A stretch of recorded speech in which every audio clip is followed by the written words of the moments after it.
사도행전 16절에서 15절까지 내용입니다. 제가 내용을 읽어보겠습니다.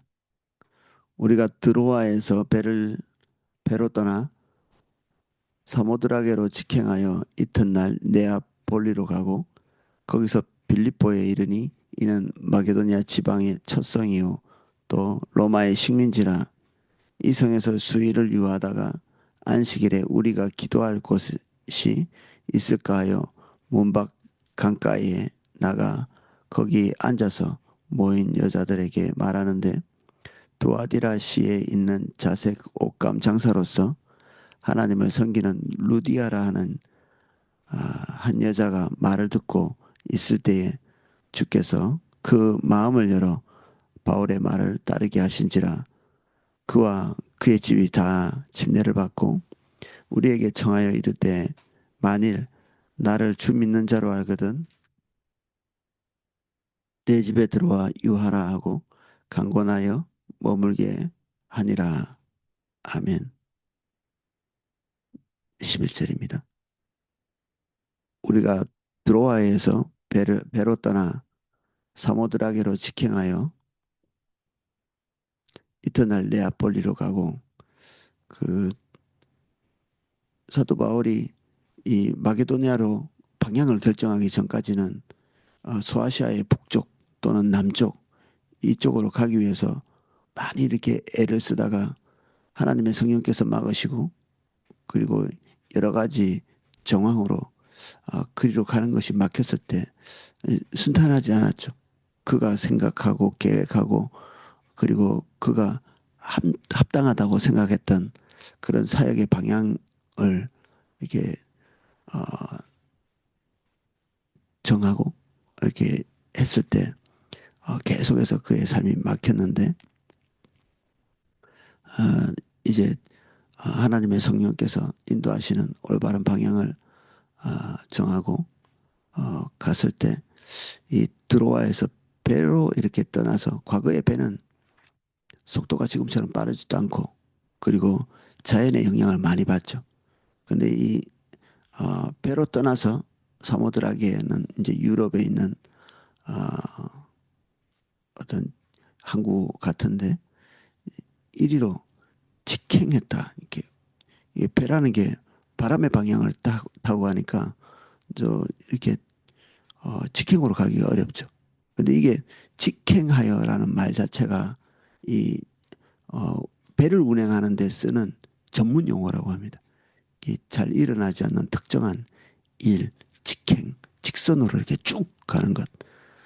그리고 이튿날 네아폴리로 갔다. 이 배가 나중에 사도 바울이 3차 여행 때 이 노선을 역행해서 오는데 3일 이틀이 아니라 굉장히 어, 이 5일 정도로 이렇게 느리게 가죠. 근데 그게 이제 보통이고, 여기에서 이틀 만에 직행해서 갔다. 이거는 엄청나게 빨리 간 것입니다. 2배 이상 그 속도를 내서 배가 간 거죠. 하나님께서 우리를 막으시는 그 시점에 뭔가 이렇게 덜커덕거리고 풀리지 않다가 그 시간이 지나고 우리가 방향을 제대로 잡을 때 하나님께서 그것에 대한 어떤 지지 또는 이게 맞다는 사인처럼 우리가 어느 시점에 지체했던 모든 것들이 이제 커버되면서 이 시간도 단축되고 길이 순탄하게 되는 그런 과정이 있죠. 지금 어, 이 여행 자체의 어떤 순탄함을 볼 때 하나님께서 이 길이 옳음을 또 지지해주는 환경을 통해서 우리가 하나님께서 우리에게 말씀하시는 것들을 볼 수도 있는 그런 내용이겠습니다. 거기서 빌립보에 이르니 이는 마게도니아 지방의 첫 성이요 또 로마의 식민지라. 이 성에서 수일을 유하다가 이 빌립보에 도착했는데 가장 유명한 도시 중에 하나죠. 도시가 이거 하나만 있는 것은 아닌 모양입니다. 주도 같은 것이 하나 또는 2개, 우리나라도 수도가 뭐 지금 2개 되려고 하는 것 같은데 여기에 빌립보도 로마 사람들이 이 빌립보에다가 식민지를 건설해 놨습니다. 우리 같으면 이제 신도시 같은 거죠. 이 빌립보에는 주로 이제 퇴역 군인들이 여기 와서 어, 거주하는, 그래서 로마에 있는 거의 모든 종류의 시설들이 여기에 있는, 딱 오늘날의 신도시처럼 계획된 어떤 사람들이 살기 좋은 이런 곳, 그리고 평생 이제 전쟁터에서 어, 전쟁하고 로마에 충성한 사람들이 이곳에 가서 살기 때문에 그들의 사기 진작을 위해서 어, 여러 가지 이제 혜택들이 많은 그런 도시였습니다. 그래서 뭐 세금 감면이라든지 보조금이라든지, 그리고 로마 사람들이 가지고 있는 모든 혜택을 다 받는 지역이 이 빌립보였습니다. 빌립보의 식민지라고 이렇게 되어 있지만 여기는 로마에 대한 충성심도 당연히 여기에 거주하는 사람들이 군인 출신이기 때문에 굉장히 높은 그런 지역이었습니다. 그래서 하나님께서 이 빌립보 지역을 인도하신 것이 앞으로 장차 이제 로마에 입성하게 되는 그 중간 과정쯤으로 이해해도 되겠죠. 그래서 여기는 어, 군인의 도시이기도 하고 절반 이상이 군인이었다고 하기 때문에, 그리고 경제적으로 어느 정도 안정이 되어 있는 곳이었고 로마와 대단히 유사한 지역이었다 이렇게 보여집니다.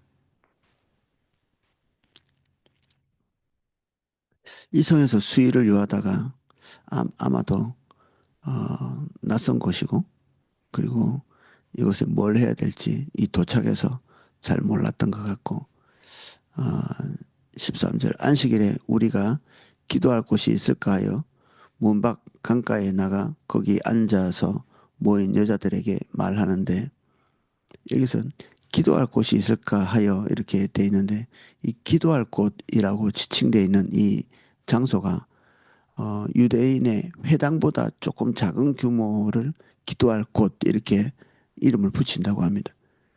회당은 시나고게라고 어, 남자 몇 명 이상이 되면 거기에 회당이 이렇게 세워지는 원칙이 있었다고 하는데, 지금 이 로마나 로마의 직할 도시인 이곳은 글라우디오가 유대인들을 몽땅 이렇게 축출해내 버렸죠. 유대인들로 인해서 뭔가 이렇게 좀 도시에 문제가 생기고 이렇게 하니까 로마에서 추출해내고 여기서 추출해낸, 그래서 유대인들이 거주하지 거주할 수 없었던 지역 중에 하나고, 근데 여기에 이제 소아시아 지역에 있는 어떤 사람을 여기서 만나게 되죠. 근데 여기서 그래도 이제 유대교의 흔적이 조금 있는지 여기서 규모가 조금 작은, 회당보다는 작은 기도할 곳, 예, 그러한 곳을 발견하게 됩니다. 이 유대인들을 찾아다녔던 전도의 습성처럼 첫 번째 전도할 곳은 항상 회당이었잖아요. 근데 회당이 이곳에서는 없었기 때문에 그보다 규모가 더 작은 곳이 혹시 있을까, 그거라도 이제 찾아서 어, 그리고 마침 그곳에 만나게 됩니다. 그래서 앉아서 모인 여자들에게 말하는데, 이 사도 바울의 전도의 대상이 어, 남자나 여자나 상관없이 어, 누구에게나 다 귀천 없이 이렇게 복음을 전한 걸 볼 수 있고, 많은 사람들 앞에서 그가 연설하고 또 설교를 하고 또 교회에서 중요한 위치에서 사람들을 가르치기도 하고 그랬는데, 여기에 몇 명 되지 않는 사람들이 모여 있는 이곳에서 복음을 전하는 것도 거리낌이 없었던 것 같이 보입니다. 14절입니다. 두아디라 시에 있는 자색 옷감 장소로서 하나님을 섬기는 루디아라 하는 한 여자가 말을 듣고 있을 때에 주께서 그 마음을 열어 바울의 말을 따르게 하신지라. 두아디라 시에 있는 자세국 감장사, 두아디라의 도시는 소아시아 지역이죠. 이 사도 바울이 거기서 지금 악정고투하다가 하나님의 성령의 어떤 가로막음, 거기서 복음 전하는 것들을 중단하고 이리로 오게 했는데, 마침 거기 만난 사람이 하필이면 그 두아디라, 요 소아시아 지역에 있는 도시가, 어, 거기에 또 루디아라는 지역이 있는데, 아마 사람들은 이 루디아라는 여자를 지칭하는 이름이 자기 이름이라기보다는 루디아 지역에 있는 거기서 이렇게 거주하는 사람으로 이해를 많이 합니다. 그래서 루디아 지역, 두아디라의 루디아 지역에서 사는 그쪽 출신의 어떤 한 여자가 여기서 이제 사도 바울의 복음을 듣게 되고, 복음을 들으면서 그 마음을 열어서 예수님을 영접하게 되었습니다. 그리고 그가 가르치는 가르침에 순종하는, 그래서 이 하나님의 놀라운 배치죠. 하필이면 여기서 소아시아 사람을 만나고 그가 자세 옷감 장사로서 어떤 중요한 위치에 있었던 것 같습니다. 여성이 뭔가 이렇게 주도하고 어떤 가정의 리더처럼 이렇게 보여지는데, 아마 과부였을 가능성이 많고, 그리고 부유했을 가능성이 많은 사람이 여기에서 사도 바울과 조우하게 되죠. 아, 그와 그의 집이 다 집례를 받고 우리에게 청하여 이르되, 만일 나를 주 믿는 자로 알거든 내 집에 들어와 유하라 하고 강건하여 머물게 하니라. 여기에서 거주할 곳 없는 이 낯선 곳에서 하나님께서 이 루디아의 집을 열게 하셔서, 어, 그런데 좀 공통점이 있죠. 우리 그 이방인의 천문이었던 우리 고넬료, 그리고 여기 빌립보의 천문이었던 루디아, 그 가족 전체가 예수님을 믿고 돌아오고, 또 여기도 가족 전체가 예수님을 믿고 돌아오는, 아마 이 그 가장이 예수님을 믿고 나면 고대 사회는 다 그 밑에는 가장 따라서 다 이제 집단 이동을 하는 거죠. 그래서 여기에도 가장 역할을 하는 루디아가 예수님을 믿고 자기 온 집에 복음이 전파되도록 한 것 같고, 그리고 이 전체가 예수님을 믿고 난 다음에 그야말로 이곳은 어, 빌립보의 첫 교회가 되는 거죠. 그리고 여기에 사도 바울이 머물도록 강권해서 여기에 머뭅니다. 하나님께서 사도 바울 인도하신 것도 놀랍고, 이 빌립보 지역의 교회, 이 첫 번째 세워진 이 교회가 나중에 사도 바울과 굉장히 가깝게 밀착해서 붙어 있으면서 어, 이 유럽 선교의 전초기지 역할을 확실하게 감당하는 그런 교회가 되죠. 다른 어떤 교회들보다 사도 바울과 밀착해서 어, 팀워크를 이루고 있는 교회일 뿐 아니라, 나중에 요한계시록에 보면 이 일곱 교회 중에 하나님 앞에서 칭찬받고 신실한 그런 교회로 하나님께 예수님께 인정받는 그런 교회가 되기도 합니다. 아, 사도 바울의 입장에서는 하나님의 어떻게 보면 이 100% 확신할 수 없는 하나님의 길, 이것에 대해서 네 길이 맞아라고 지지해주는 어떤 근거가 되는, 그래서 하나님이 사도 바울의 마음을 편안하게 해주는 과정이다, 이렇게 보여지기도 하죠. 우리는 안개 속을 걸어가는 것처럼 주님의 인도를 따라서 가려고 결정은 했지만 항상 불확실하죠. 항상 불안하고, 그리고 확신에 차서 가기도 하지만 거의 추측, 하나님께서 인도하시는 것이 가장 확실하다고 생각하는 제일 큰 확률을 따라서 가는 거죠. 거기에 맞춰서 가다 보면 하나님께서 우연찮은 여러 가지 어, 계기들을 우리가 경험할 수 있도록 해주시고 그 길이 우연찮게 간 길이 하나님의 섭리 안에 있었던 것을 또 확인할 수 있도록 해주십니다. 늘 우리가 막연하게 가는 것이 아니라 하나님의 위로와 격려 그리고 때로는 어, 우리가 믿음의 도전이 필요하기도 하지만 이게 하면서는 또 스트레스가 되거든요. 우리는 육신을 가지고 있는 인간이라 눈에 보이는 것 또는 뭐 하나님을 믿고 간다고 하지만 그 안에는 어느 정도의 긴장이 항상 있죠. 그래서 이 루디아가 자기 집에 사도 바울을 초청하고 그리고 삶을 보장하고 그 사도 바울의 사역을 뒷받침하고 이런 배경이 되어주는 이러한 존재가 사도 바울에게는 여러 가지 그 에너지를 아껴주고 스트레스를 줄여주고 그리고 복음에 또 강력한 지지를 받는 것으로 인해서 결과적으로는 하나님 나라의 확장에 중요한 어떤 교두보가 되어주는 사람과의 만남이 이렇게 되면 좋겠죠. 사도 바울은 어, 거칠게 저항하는 사람들도 만나지만 그 안에서도 이 하나님의 복음을 위해서 함께 할 사람들을 이렇게 만날 수 있도록 하나님이 인도해 주십니다. 사도 바울이 로마서에서 인사하고 있는 그 사람들이 대단히 많죠.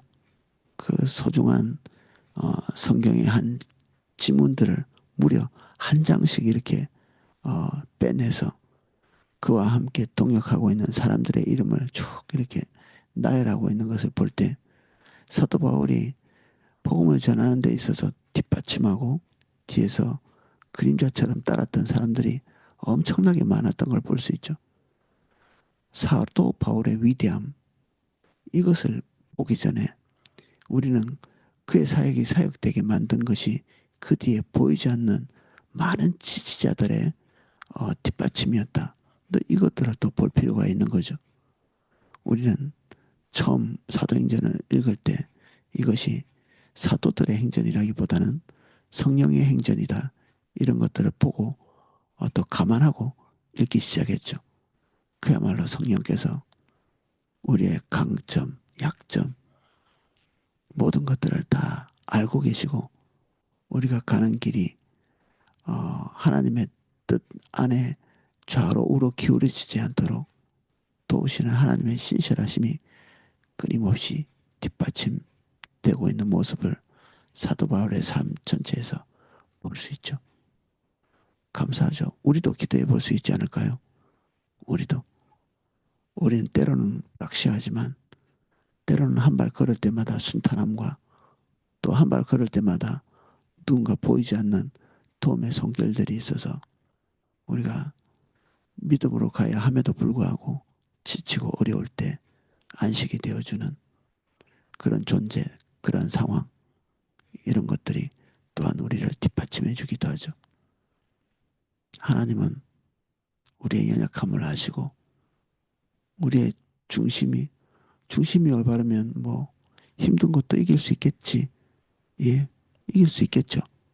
그러나 우리가 하나님 앞에서 결단한 그 결단이 유지되어지고 그리고 신실함을 가지고 갈 수 있도록 하시는 것은 전적인 하나님의 은혜와 배려 그리고 이러한 그 동역자 이런 존재들이죠.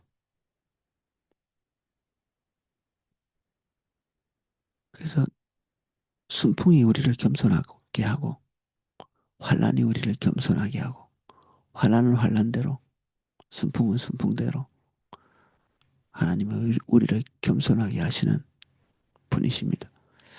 우리의 모든 삶의 한 중앙에는 주님이 계셔서 이 모든 것들을 주관하고 계십니다. 우리는 땅 위에 있는 환경에 주목하기보다는 그 위에서 주님께서 무엇을 하고 계신지를 주목하면서 우리의 시선은 항상 우리의 환경 위에서 완전한 것을 주시기를 기뻐하시는 주님을 봐야 합니다. 오늘은 여기까지 살펴보겠습니다. 기도하겠습니다. 하나님은 더할 나위 없는 것들만 우리에게 주십니다. 부족함도 모자람도 주님께는 없습니다. 우리는 앞길을 알지 못하나 주님의 생각은 깊고 크고 완전하십니다. 주님, 우리의 안목이 항상 하나님의 것을 충분히 깨닫지 못하여 하나님의 뜻을 추정해서 걸어갑니다. 주의 뜻을 명료하게 알고 싶어도 우린 그 하나님의 뜻을 충분히 납득하지 못한 상태에서 걸음을 걷습니다.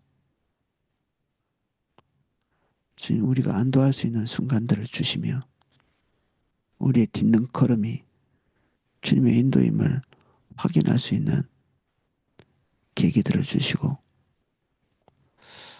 그 순종하는 자들에게 상급 주시고 주님 찾는 자들에게 상을 베푸시기를 맞이 아니하시는 주님을 오늘도 경험할 수 있도록 축복해 주십시오. 주님은 완전하시며 더할 나위 없이 자비로우십니다.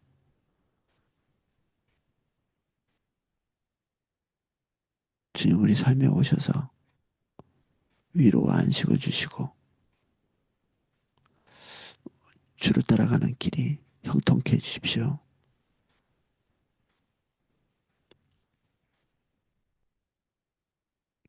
예수님 이름으로 기도하였습니다. 아멘.